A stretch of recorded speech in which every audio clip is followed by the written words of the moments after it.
Bonjour les amis de Radio Camino dans cet endroit magnifique qui est bien à l'image de la météo irlandaise. Alors ça fait quand même quelques jours que je n'ai pas donné de nouvelles. Et oui, il y a des petits moments aussi sur le chemin où on a des coups de mou et je vous en parle dans cette vidéo. Je suis maintenant arrivée au bout de l'Irlande, tout en bas dans le sud-ouest, à la péninsule de Beara. Et j'ai retrouvé la mer après 9 semaines de marche cette semaine en Irlande. Donc c'est quand même déjà un bon bout de chemin. Et je pense que comme souvent dans les longs voyages, il y a un petit moment de faiblesse comme ça où on commence à se demander voilà, quel est le sens de ce voyage. On voit quand même que la fin arrive tout doucement et les éléments se conjuguent parfois aussi pour justement vous mettre un petit peu le nez sur les questions qu'il faut se poser.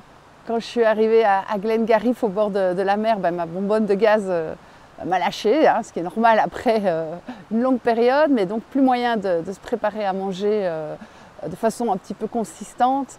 Et puis c'est mon matelas qui me lâche aussi et qui se dégonfle 6-7 fois par nuit complètement. Donc là maintenant ça devient vraiment galère pour dormir, surtout s'il faut se mettre à l'abri. Mes sandales, elles sont en soins palliatifs. Je ne sais pas combien de temps elles vont tenir. Mon parapluie, il est tout démantibulé. Et là, la tente qui me lâche, ça se répare, mais ici, je n'ai pas de quoi réparer. Donc là, c'est un peu tout qui lâche en même temps. Et bon, les esprits chagrins, ils verraient un signe qu'il faut arrêter. C'est certainement pas le cas. Et peut-être que je dois encore un peu plus me confier aux gens ou m'alléger, je ne sais pas.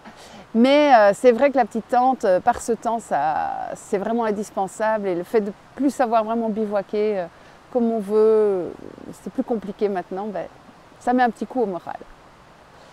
Et puis la météo depuis 4 jours est carrément pluvieuse, mais alors vraiment une pluie incessante, donc c'est aussi un peu pénible, surtout que cette région-ci qui est très très belle, est une région de montagne, de vraies grosses montagnes, alors pas très hautes puisqu'on est au bord de la mer, mais où il faut tous les jours passer des fameux sommets à travers tout. En sandales, c'est sûr que c'est pas évident, mais c'est surtout dans le vent et la pluie qui vous transpercent. Et là, j'ai jamais été aussi mouillée de tout ce voyage que hier, par exemple. Et donc bivouaquer ensuite, trouver un lieu quand on est déjà tout mouillé et que tout est mouillé, oui c'est dur parfois, il faut le reconnaître. Et ce qui a été un peu le plus dur pour moi, j'avoue, c'est que hier j'étais frigorifiée et j'ai vu plein de super endroits pour me baigner. Ici aussi il y a une très belle rivière, je vais vous la montrer. Et du coup hier j'avais tellement froid que j'ai pas pu vraiment quitter mes vêtements sous la pluie pour me laver. Voilà, de nouveau il pleut ce matin là. Mais ici c'est surtout qu'il n'y a pas d'accès à l'eau, c'est un peu casse-gueule. Et donc oui, j'ai envie de me laver, tout simplement. Ça fait quand même déjà plus de 16 jours que c'est du bivouac non-stop.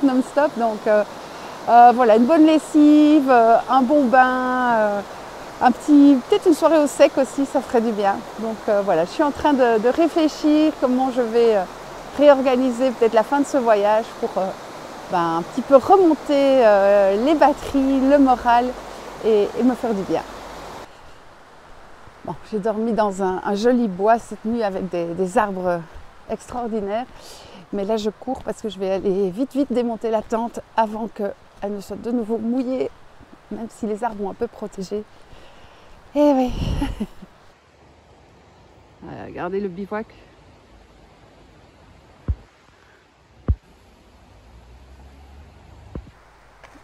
Voilà la petite tente. Elle a cassé au plus mauvais endroit, donc j'essaie de vaguement la réparer avec du collant isolant, mais il faut que ça tienne. Et ce qui est un peu difficile aussi pour moi, c'est en fait le manque de nourriture, parce que très paradoxalement, alors que je suis ici dans la région qui me semble être la plus touristique de l'Irlande, je me suis retrouvée depuis 3 jours sans aucun moyen de ravitaillement. Heureusement hier un pub quand même qui servait des petits plats, mais je ne m'attendais pas du tout à ne pas trouver d'épicerie dans les villages, puisque j'en ai trouvé au fin fond de l'Irlande. Et ici, depuis quand? Ouais. ouais, depuis 3 jours, plus rien. Donc le sac, il est vide évidemment parce que j'ai maximum pour un jour ou deux de nourriture. Et voilà, ça, hier j'ai fait un gros détour de 4 km pour aller voir une petite épicerie, elle était fermée. En plus ça m'a fait revenir en arrière alors que j'avais passé cette montagne tellement dure. Donc oui, ça aussi, ça fait un petit peu mal au moral parfois. Mais ouais, j'espère qu'aujourd'hui, malgré la pluie, ça va aller mieux. Bon, j'ai vite eu le temps de mettre un vêtement un peu plus sec parce que hier c'est vrai que en robe j'ai vraiment eu froid. Alors très bon truc quand même, se mettre sous des grands arbres quand il pleut puisque le sol reste quand même relativement sec et bon, en plus c'est tout doux comme mon matelas se dégonfle. Bah, j'ai mieux dormi quand même sur un petit sol avec des épines de pin que sur du dur. Ça c'est vrai. Soyons positifs. Bon, maintenant, il va falloir que je trouve soit un petit déjeuner ou de l'eau chaude parce que pas de café le matin, c'est dur. Je rêve d'un bain. Alors là, il y a un petit bed and breakfast. On va voir s'il y a moyen d'avoir un petit déjeuner. Super petite enseigne, mais malheureusement, un petit déjeuner. Il faudrait attendre 1 heure. Et 1 heure sous la pluie, j'ai pas le courage. Allez, il ne faut jamais désespérer. J'ai fait le tour de l'auberge et j'ai été frappée à la fenêtre de la cuisine. Et Ronwen, qui est la cuisinière ou la patronne, m'a gentiment donné accès à ce lieu bien sec. Et il n'y a pas de problème ici, je peux attendre jusqu'à 10 heures, et même plus. Et en plus, elle m'a fait chauffer de l'eau, je vais me faire un vrai café là. J'ai tellement envie. Et il y a des toilettes. Ah, le bonheur.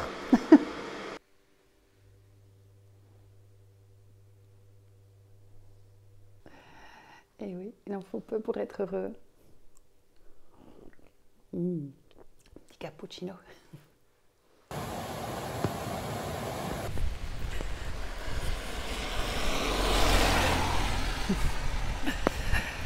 Alors nous sommes quelques heures plus tard.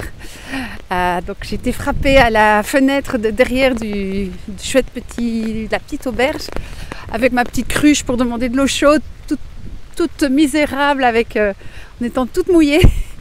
Et la dame m'a dit, bah, écoutez, vous pouvez rentrer si vous voulez bien attendre 10 heures et on pourra vous servir. Et donc super, elle m'a même donné de l'eau chaude, j'ai pu me faire un premier petit café. Et puis j'ai pris un vrai petit déjeuner irlandais qui m'a vraiment fait du bien de manger. J'ai rechargé mes batteries à tous les sens du mot.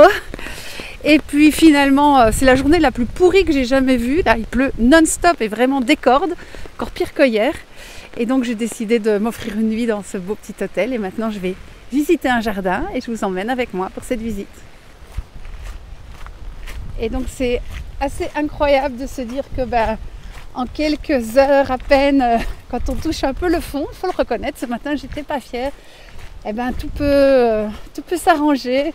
La dame, elle a bien compris que j'avais un petit budget, elle m'a mis une petite chambre, voilà, pas trop chère. Voilà, j'ai pu aussi aller voir sur le site de Decathlon qu'il y avait moyen de réparer la tente. Donc là, je suis quand même très soulagée. Je suis sûre que mon scotch va tenir pour la durée du voyage parce que j'ai vraiment envie de continuer et d'aller au bout de ce chemin. Mon but, c'est d'atteindre le Finistère irlandais qui se trouve au bout de l'île de Dursey Island. Et puis s'offrir des jours de pause aussi, c'est quand même magique quand on sent vraiment que ça devient dur. Et je n'en avais pris qu'un seul, celui où j'ai fait du stop pour passer d'Écosse en Irlande en 9 semaines. Et voilà, c'est peut-être ça aussi que je dois de temps en temps apprendre aussi à m'arrêter. Bon, allez, c'est parti pour la visite. Et voilà, c'est donc la visite des Daring Gardens que je vous emmène faire avec moi. On y va!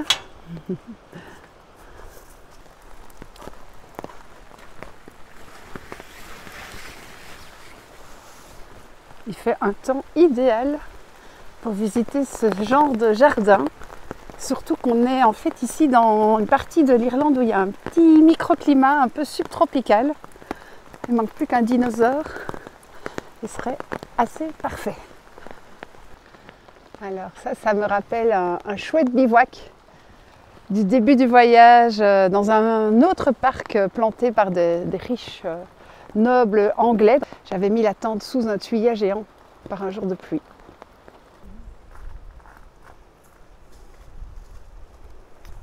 Et la balançoire la plus géniale que j'ai jamais vue.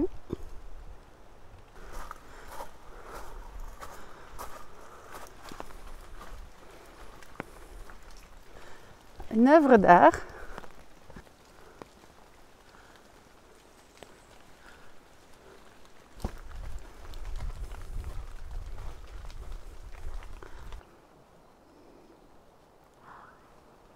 Et devant ce panorama absolument saisissant, eh bien, la pluie s'arrête, donc c'est bien la preuve que voilà, derrière les petits moments un peu plus difficiles, il y a toujours une éclaircie qui va venir. En fait, je crois qu'on a tous quelque chose qui refait vibrer des petites étoiles dans nos yeux, et moi, c'est les arbres. Et comme par hasard, n'est-ce pas, il y avait un super jardin à côté de l'endroit où j'ai craqué. Comme quoi, il fallait vraiment que je vienne rendre visite à ces arbres magnifiques pour voilà, me recharger en bonne énergie et continuer mon chemin. Alors, merci les craquages. Alors, désolée pour vous si vous vous attendiez à trouver une vidéo où tout va mal. En fait, non, tout va bien dans le meilleur des mondes. Et puis, je vous dis à bientôt pour d'autres vidéos. Ciao! Et puis, visiter un jardin comme ça avec un temps aussi brumeux, c'est juste parfait. C'est vraiment l'ambiance qui convient pour ce type de végétation. Donc, on continue la visite.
Et voilà, la visite est finie.